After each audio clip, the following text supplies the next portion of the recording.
ഓം നമോ ഭഗവതേ വാസുദേവായ. ഓം ശ്രീകൃഷ്ണായ നമഃ. അഭിവന്ദ്യരായ എല്ലാ ഗുരുജനങ്ങൾക്കും എൻ്റെ വിനീതമായ നമസ്കാരം. ശ്രീമദ് ഭാഗവത ക്ലാസ്സിലേക്ക് ഏവർക്കും സ്വാഗതം. ശ്രീമദ് ഭാഗവതം പ്രഥമ സ്കന്ധം 5-ാമത്തെ അധ്യായമാണ് നാം ചർച്ച ചെയ്തുകൊണ്ടിരിക്കുന്നത്. 5-ാം അധ്യായത്തിലെ 8-ാമത്തെ ശ്ലോകം പാരായണം ചെയ്യാം. നാരദ ഉവാച ഭവതാനുദിതപ്രായം യശോ ഭഗവതോമലം യേനൈവാസോ ന തുഷ്യേത മന്യേ തദ്ദർശനം ഖിലം. നാരദ ഉവാച, നാരദർ പറഞ്ഞു. ഭഗവതഃ ഭഗവാന്റെ അമലം യശഃ കളങ്കമില്ലാത്തതായ യശസ് ഭവത അനുദിതപ്രായം അങ്ങയാൽ പറയപ്പെടാത്തതുപോലെ ഇരിക്കുന്നു. യേന യാതൊന്നുകൊണ്ട് അസൗ ഈ ഭഗവാൻ ന തുഷ്യേത സന്തോഷിക്കയില്ല. തത് അതുകൊണ്ട് ദർശനം ഖിലം ഇതി അഹം മന്യേ അറിവ് ന്യൂനമാണെന്ന് ഞാൻ വിചാരിക്കുന്നു. എന്തുകൊണ്ടാണ് വ്യാസഭഗവാന് ദുഃഖം? അതിനെക്കുറിച്ചുള്ള ആ ചോദ്യത്തിനുള്ള മറുപടി നാരദ മഹർഷി പറയുകയാണ്. ഭഗവാന്റെ അതിനിർമ്മലമായ ലീലകൾ നിമിത്തമുള്ള യശസ്സിനെ പ്രധാനമായി അങ്ങ് വർണ്ണിക്കണമായിരുന്നു. അങ്ങനെ വർണ്ണിക്കാത്തതുകൊണ്ട് അങ്ങയാൽ ആ അതിനിർമ്മലമായ ആ യശസ് പറയപ്പെടാത്തതുപോലെ തന്നെ കരുതുന്നു. ഭഗവാന്റെ അതിനിർമ്മലമായ ലീലകൾ അല്ലേ, അപ്പോൾ ഭഗവാന്റെ ആ കീർത്തിയോട് കൂടാത്തതായ ബാക്കിയുള്ള ധർമ്മ ആദി പുരുഷാർത്ഥ പ്രതിപാദനം കൊണ്ട് ഭഗവാൻ ഒരിക്കലും സന്തോഷിക്കില്ല. അതുകൊണ്ട് അങ്ങയുടെ അറിവ് അപൂർണമെന്ന് ഞാൻ കരുതുന്നു. അപ്പോൾ ഭഗവാന്റെ ആ അതിമനോഹരമായ ലീലകൾ അത് വർണ്ണിക്കുക എന്നുള്ളത് വളരെ പ്രധാനമാണെന്ന് ഓർമ്മിപ്പിക്കുകയാണ്. നമുക്ക് ശ്ലോകം ഒന്നുകൂടി വായിക്കാം. ഭവതാനുദിതപ്രായം യശോ ഭഗവതോമലം യേനൈവാസോ ന തുഷ്യേത മന്യേ തദ്ദർശനം ഖിലം. 9-ാമത്തെ ശ്ലോകം വായിക്കാം. യഥാ ധർമാദയശ്ചാർത്ഥാഃ മുനിവർയാനുകീർത്തിതാഃ ന തഥാ വാസുദേവസ്യ മഹിമാഹ്യനുവർണിതഃ.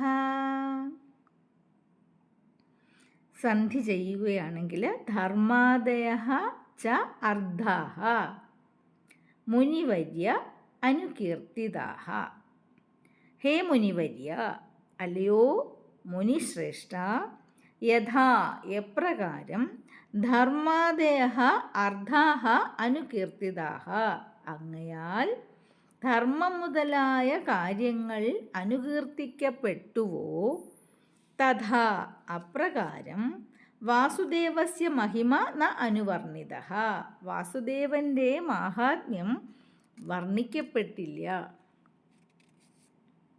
ഭഗവാന്റെ യശസ് വർണ്ണിച്ചിട്ടുണ്ടല്ലോ എന്ന് അങ്ങൊരു ചോദ്യം ചോദിക്കുകയാണെങ്കിൽ അത് ഇടയ്ക്കിടയ്ക്കൊക്കെ വർണ്ണിച്ചിട്ടുണ്ട് അല്ലേ, പൂർണ്ണമായുമില്ല. ധർമ്മം അർത്ഥം എന്നീ കാര്യങ്ങളെക്കുറിച്ച് അങ്ങ് ഭാരതാദികളിൽ ഏതു വിധം പൂർണ്ണമായി വർണ്ണിച്ചിട്ടുണ്ടോ അതുപോലെ ഭഗവാന്റെ മഹിമയെ പ്രാധാന്യം കൊടുത്തുകൊണ്ട് വർണ്ണിച്ചില്ല. ശ്ലോകം വായിക്കാം. യഥാ ധർമാദയശ്ചാർത്ഥാഃ മുനിവർയാനുകീർത്തിതാഃ ന തഥാ വാസുദേവസ്യ महिमाह्यनुवर्णितः.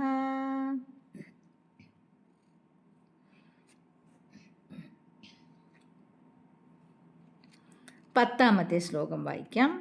ന യദ്വചശ്ചിത്രപദം ഹരേര്യശോ ജഗത്പവിത്രം പ്രഗൃണീതഗർഹിചേത്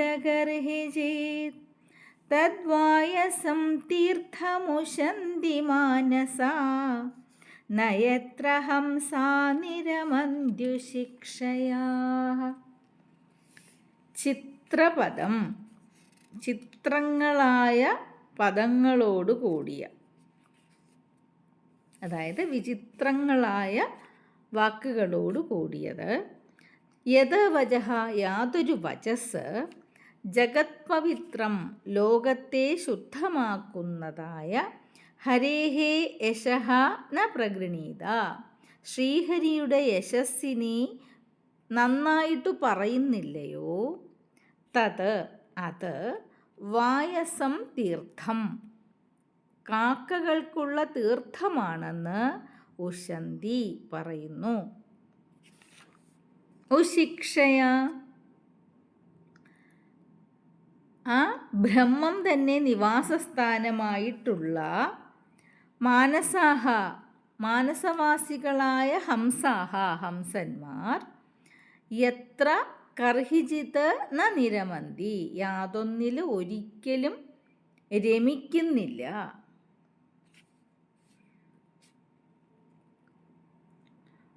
ഭഗവാനെ ഒഴിച്ച് മറ്റുള്ള ചർച്ചകൾ, മറ്റു വിഷയങ്ങളെപ്പറ്റി പറയുന്ന വാക്ചാതുര്യം ന്യൂനമാണ്, അത് പൂർണ്ണമല്ല എന്ന് പറയുകയാണ്. ഭഗവാന്റെ അനുഗ്രഹം കൊണ്ടാണ് നമുക്ക് വാക്കുകൾ ഉണ്ടാകുന്നത്.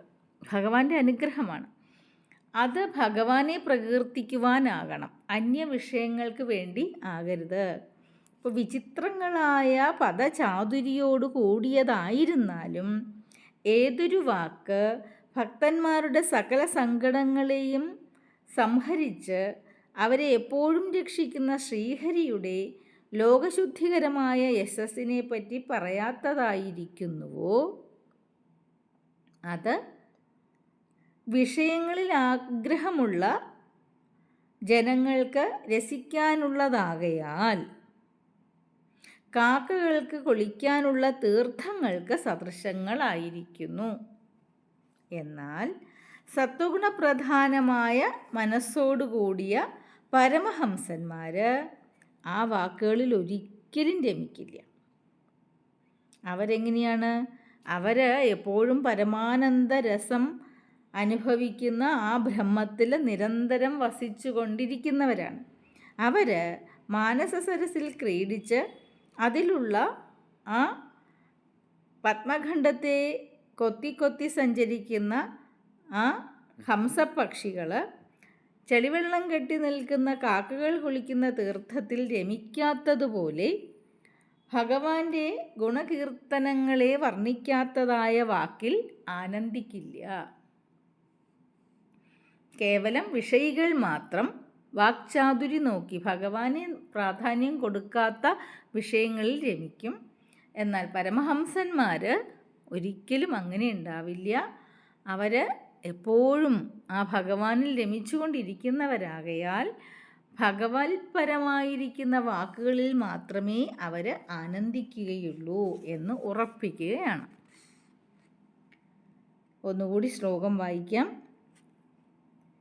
നയദ്വചശ്ചിത്രപദം ഹരേര്യശോ ജഗത്പവിത്രം പ്രഗൃണീതഗർഹിചേത് തദ്വായസം തീർത്ഥമുശന്തി മാനസാ നയത്ര ഹംസാ നിരമന്ത്യുശിക്ഷയാ. 11ാമത്തെ ശ്ലോകം വായിക്കാം.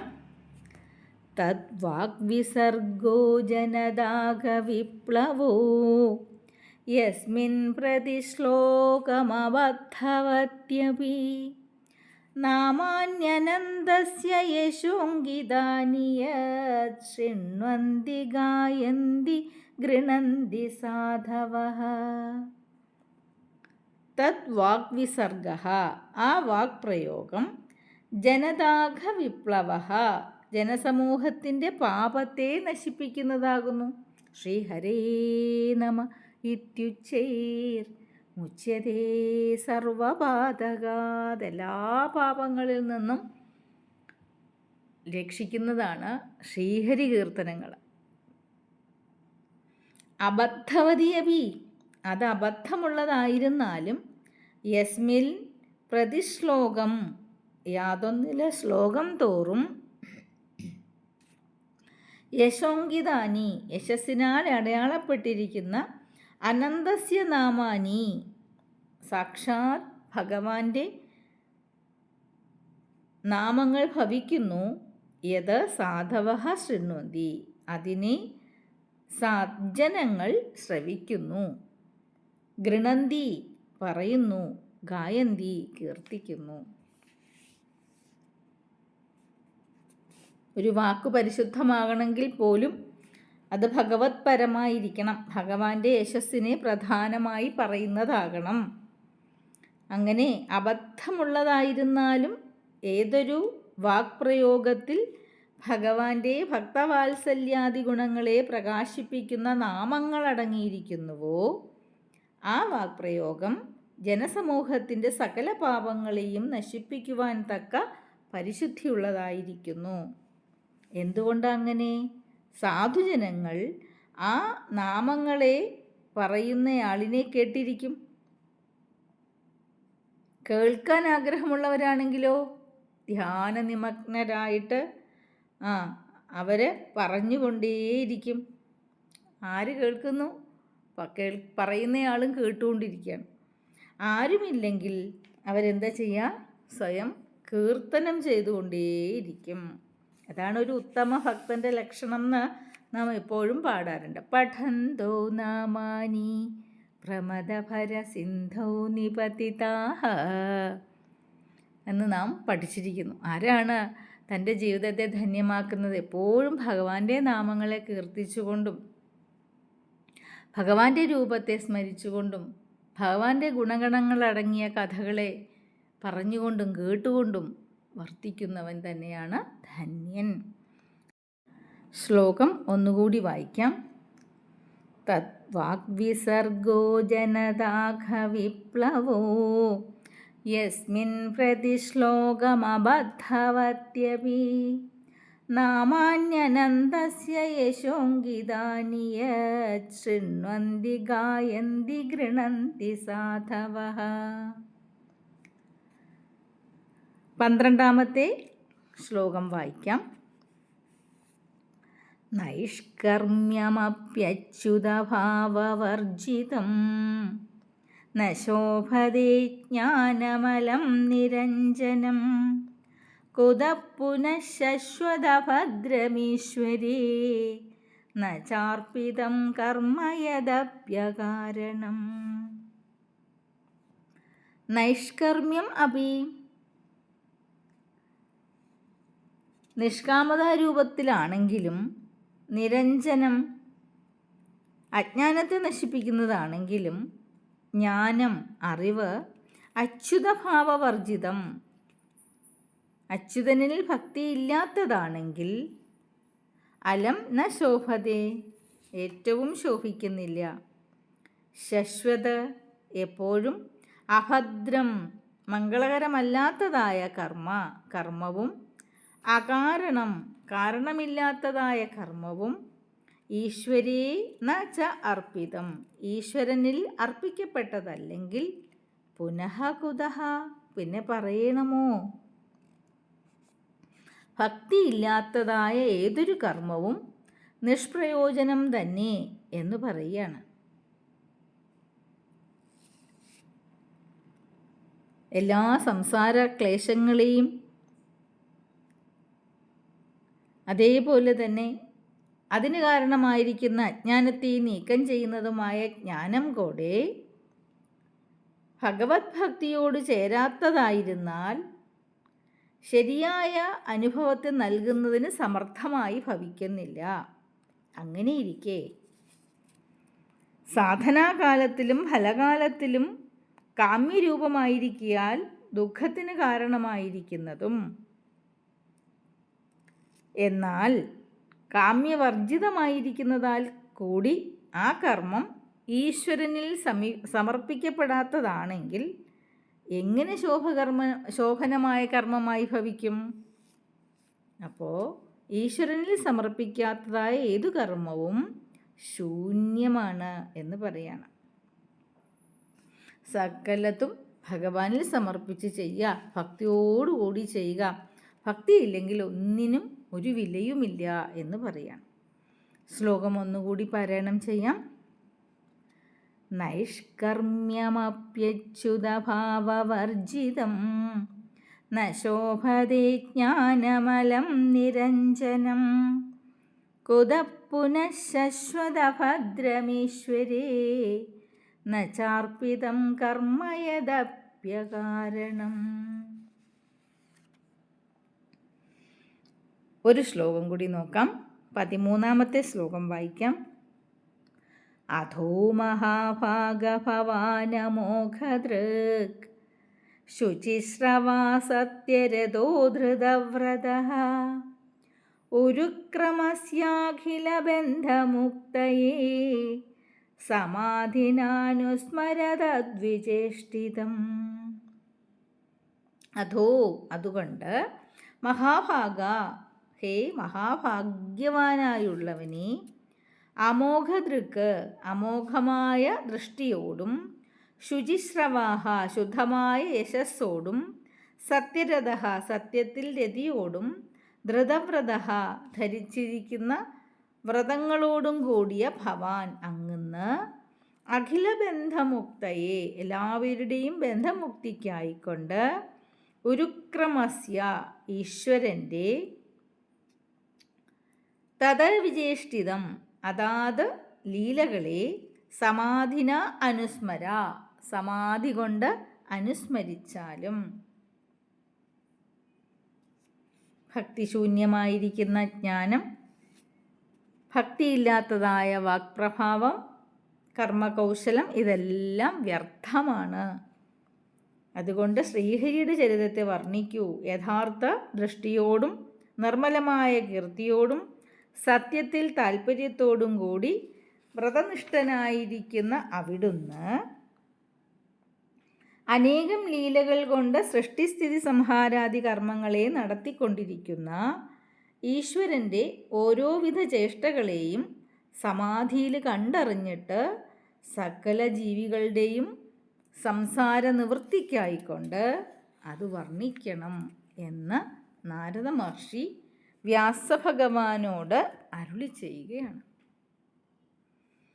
തുടർന്നുള്ള ഭാഗങ്ങൾ നമുക്ക് അടുത്ത ക്ലാസ്സിൽ പഠിക്കാം. ഭക്തജനങ്ങൾക്ക് ഈ ഒരു ക്ലാസ് പ്രയോജനപ്പെടുന്നുവെങ്കിൽ തീർച്ചയായിട്ടും ലൈക്ക് ചെയ്തും ഷെയർ ചെയ്തും കമൻറ്റ് ചെയ്തും, ആദ്യമായിട്ട് കാണുന്നവരുണ്ടെങ്കിൽ സബ്സ്ക്രൈബ് ചെയ്തും ഒക്കെ അനുഗ്രഹിക്കണം. നമസ്തേ.